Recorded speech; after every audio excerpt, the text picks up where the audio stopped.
24-এর Valentine ডেতে। তো তখন আমার কাছে মনে হয়েছে যে যখন দেখি যে ইয়াং ছেলেমেয়েরা মানে খুব সুন্দর করে মানে ঢাকা ইউনিভার্সিটির ভিতরে বা বিভিন্ন জায়গায় রেস্টুরেন্টে খুব সুন্দর একটা গেট আপ নিয়ে ঘোরাঘুরি করছে, তারা রিক্সায় যাচ্ছে বা এই, তো তখন আমার মানে আমি কল্পনা করছি যে আমি ওরকম একটা জায়গায় আছি। হ্যাঁ, মানে একদিক থেকে ভাবতে এরকম মনে হয় যে এই জীবনের চলার পথে কি আস্তে আস্তে কি তাহলে ফুরাই গেলাম? এই তো আমার জীবনেও তো আজকে থেকে 15 বছর আগে এরকম একটা মুহূর্ত ছিল। হ্যাঁ, এরকম যে রিক্সায় ঘোরার মতো অফুরন্ত সময়, বা এরকম মনে হতো যে আমার প্রেমিকা শাড়ি পরে আসবে, চারুকলার গেটে আমরা মানে চারুকলার মধ্যে আমরা ঘুরবো বা এই। তো তখন এরকম দেখতে দেখতে এরকম মনে হইলো, এবং সেই প্রেক্ষাপটে এরকম একটা চিঠি লেখা।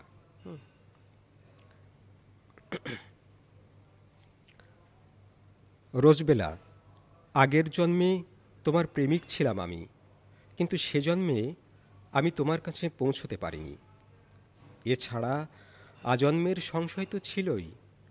সুন্দরী মেয়েদের যতটুকু দেমাগ না থাকলে সৌন্দর্য ম্লান হয়ে যায়, তেমনি তোমার সৌন্দর্যের সাথেও ছিল দেমাগের প্রচ্ছন্ন প্রলেপ। সে কারণে আমার ভাগ্যে বারবার জুটেছে উপেক্ষা। অবশ্য ওই জন্মে আমি একবার প্রজাপতির বেশ ধরেছিলাম, ডানায় রঙের পসরা সাজিয়ে তোমার মন গলাবার চেষ্টা করেছিলাম, পারিনি। কেননা তোমার শাড়ির আঁচল জুড়ে রঙের উৎসব থাকত প্রতিদিন। তোমার রঙের উৎসব ঘিরে ডানা ঝাপটাতে ঝাপটাতে আমার একটা জন্ম ক্ষয় হয়ে গেল, অথচ তুমি তা কোনোদিন লক্ষ্য করনি। এই জন্মে এসে তোমার সাথে দেখা হলো হেমন্তের পাতা ঝরার বেলায়। এতটা কাছাকাছি এসেও আমরা টের পেলাম না কেউ কারো হৃদয়ের স্পন্দন। অথচ এই জন্মে এসে উদ্ভ্রান্তির মতো আমি তোমাকে খুঁজেছি।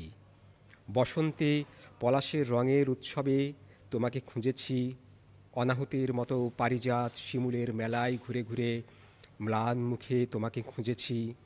বৈশাখের উত্তপ্ত দিনে জারুল আর কৃষ্ণচূড়ার কাছে বারবার জিজ্ঞেস করেছি তোমার কথা। অবশেষে কোথাও তোমাকে না পেয়ে এক বর্ষায় টলমলে বেদনা হয়ে ঝরে পড়েছিলাম। কোনো এক শাপলার বিলে খোঁজ নিলে জানতে পারবে সে খবর। অবশেষে দেখা হলো সেই ঝরাপাতা হেমন্তের বেলায়। হয়তো আর কদিন বাদেই আমরা শীতের ঝরাপাতার মতো ঝরে যাব। আগামী জন্মে কি হয় কি জানি। আমার কথা ভেবে অন্তত ফিরে এসো। ফুল না হয় পাখি হয়ে ফিরে এসো। আমি বর্ষার মেঘ হয়ে ফিরব তোমার কাছে। শীতের কুয়াশা হয়ে ফিরব। শীত রাত্রে হেমন্তের সোনা রং হয়ে আবির মেশাবো তোমার পাপড়িতে, পালকে। তারপর কোনো এক পূর্ণিমা রাতে আমরা পাপড়িতে কুয়াশাতে মাখামাখি করে উড়ে যাব দূর বিজনে। সেখানে তুমি দেবে মিলনের স্পন্দন, আমি পূর্ণ হব সঙ্গম ক্লান্তিতে। সে জন্মে আমাকে দূরে সরিয়ে রেখো না।